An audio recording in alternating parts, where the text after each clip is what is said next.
சென்னை கோயம்பேடு அருகே கடையுடன் கூடிய வீட்டை மாநகராட்சி அதிகாரிகள் இடித்து அகற்றினர். சென்னை கோயம்பேடு அடுத்த நடேசன் நகர் பகுதியில் பாண்டியன் என்பவர் பல ஆண்டுகளாக தனது குடும்பத்துடன் அப்பகுதியில் வசித்து வருகிறார்.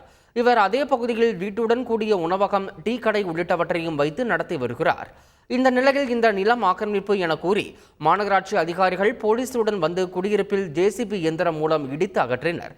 இதற்கு எதிர்ப்பு தெரிவித்து வணிகர் சங்கம் சேர்ந்த நிர்வாகிகள் மற்றும் அவரது குடும்பத்தினர் மாநகராட்சி அதிகாரி மற்றும் போலீசாருடன் வாக்குவாதத்தில் ஈடுபட்டனர்.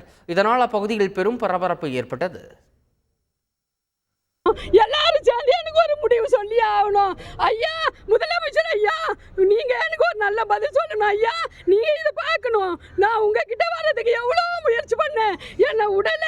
இந்த ஐயாசுங்களா என்ன ஒரே ஒரு ரோட்டு வாசல் கூட வரல.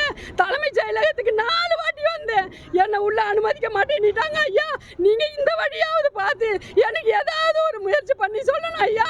இல்லைன்னா என் ஆதார கார்டு, என் புக்கு எல்லாத்தையும் கொண்டாந்து உங்ககிட்ட ஒப்படைச்சிட்டு நாங்க தீ குளிக்கிறத விட வேற வழியே இல்லை ஐயா எங்களுக்கு. கூட இப்போ வரைக்கும் எங்கள் பேர் தான் காட்டுது.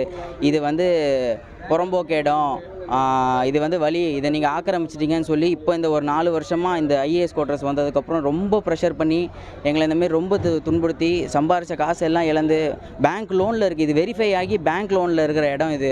அதையுமே மதிக்காமல் இந்தமாரி எடுத்துணுன்ட்டு டைம் கூட கொடுக்கல சார். எங்கள் பொருள் இப்போ போகிறதுக்கு மாற்று இடம் கிடையாது எங்களுக்கு.